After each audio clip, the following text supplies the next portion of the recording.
कुशवाहा जी ने जो सवाल उठाया है वो सही सवाल है। आप उसके साथ हैं? हाँ, नहीं, सवाल सही है। महागठबंधन में आने के बाद वो बैकफुट पर क्यों आ गए?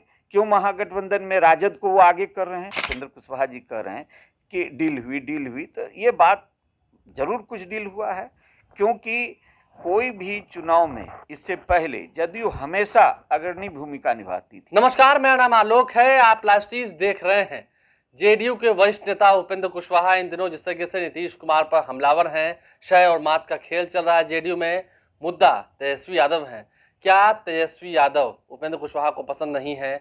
और महागठबंधन का नेतृत्व करने पर जब तेजस्वी यादव के नाम पर मोहर लगी थी आज से कुछ महीने पहले, उस वक्त उपेंद्र कुशवाहा ने सवाल नहीं खड़े किए। इस वक्त हमारे साथ विद्यापति चंद्रवंशी मौजूद हैं, आम जनता पार्टी राष्ट्रीय के राष्ट्रीय अध्यक्ष हैं। जिस तरह से उपेंद्र कुशवाहा कह रहे हैं, आपने बयान सुना होगा, लगता है कि कोई मजबूरी है या लवकुश समीकरण को तेजस्वी यादव पसंद नहीं है, या ऐसी कोई बात है? देखिए, उपेंद्र कुशवाहा जी ने जो सवाल उठाया है, उन्होंने ये कहा है, मैं उनके बयान को सुना हूँ, उन्होंने कहा है कि जदयू से किसी अति पिछड़ा का नाम मुख्यमंत्री के चेहरे के रूप में, या लवकुश जो समीकरण है, ये इसमें से किसी चेहरे का नाम मुख्यमंत्री पद के लिए क्यों नहीं नीतीश जी ने उठाया। तो जब इस सवाल को आप गौर करिएगा तो आप देखिए कि जिस समय एनडीए के साथ जदयू थी, उस समय हमेशा जदयू के चेहरे का नेतृत्व पर चुनाव लड़ा गया और नीतीश जी के चेहरे पर चुनाव लड़ा गया जदयू के चेहरे पर। आखिर क्या ऐसी बात हो गई कि महागठबंधन में पलड़ा बदलते ही आते ही जदयू यह घोषणा कर दी, माननीय मुख्यमंत्री जी ने यह घोषणा कर दिए कि ये चुनाव जो है 2025 का विधानसभा का चुनाव तेजस्वी जी के नेतृत्व में होगा। आखिर ये बताइए, तेजस्वी जी ने तो नहीं बोला।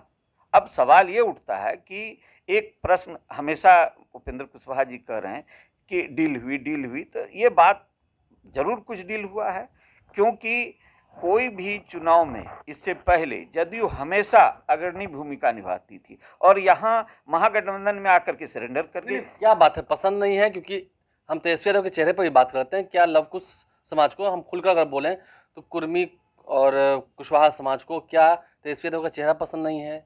कोई अलग बात है, जंगल राज वाली बात है, या उपेंद्र कुशवाहा जो कह रहे हैं क्या अब जेडीयू का एक धड़ा अलग हो रहा है? नहीं, ये सवाल उपेंद्र कुशवाहा जी ने जो सवाल उठाया है वो सही सवाल है। आप उसके साथ हैं? हाँ, नहीं, सवाल सही है इसलिए क्योंकि उन्होंने जो कहा है कि जब आप एनडीए में थे तो आप जदयू के प्रतिनिधित्व को आगे किया जाता था मुख्यमंत्री के चेहरे के रूप में, लेकिन वही आप जैसे ही आप महागठबंधन में आए हैं तो आप राजद के प्रतिनिधित्व को आगे कर रहे हैं। मतलब आखिर हुई कोई बात है, यही बात है क्या? आखिर हाँ, देखिए, हुई तो कोई बात है, क्योंकि या तो दिल में नीतीश जी के कोई ऐसी बात है, वो समझ रहे हैं कि अब जो है मेरे बाद सेकंड लाइन लीडर जदयू का कोई हो न हो, इस पर एक सवाल खड़ा होता है। और उपेंद्र कुशवाहा जी ने जो सवाल रखा उसको मैं फिर से दोहराता हूं कि उन्होंने जो कहा कि जदयू ने क्यों नहीं अति पिछड़ा से एक मुख्यमंत्री का चेहरा बढ़ाया, क्यों नहीं लवकुश से बढ़ाया, तो ये तो प्रश्न लाजमी है और प्रश्न बनता भी है,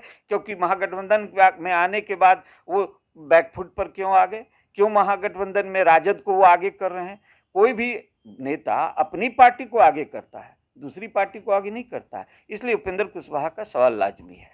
अंतिम सवाल आपसे लेंगे, क्या लगता है क्षेत्रीय पार्टियों का जो एक समीकरण होता है, जातीय समीकरण होता है, क्या अति पिछड़ा समाज जो है वो इस नेतृत्व को, यानी कि तेजस्वी यादव के नेतृत्व को, जो नीतीश कुमार कह रहे हैं बात, अगर ऐसा होता है तो क्या नीतीश कुमार की कही हुई बातों को अति पिछड़ा समाज स्वीकार नहीं करेगा, उनके नेतृत्व को स्वीकार नहीं करेगा? देखिए, एक बात सबसे गौर करने की है कि अति पिछड़ा समाज, जिस समय नीतीश जी ने जो बात फैलाई समाज के बीच में कि जंगल राज, तो जंगल राज में जो सबसे कमजोर जात था, ये अति पिछड़ा वर्ग, जो वर्ग सबसे कमजोर था, आखिर कहीं न कहीं ज्यादातर तो उसी पर ही अन्याय हो रहा था।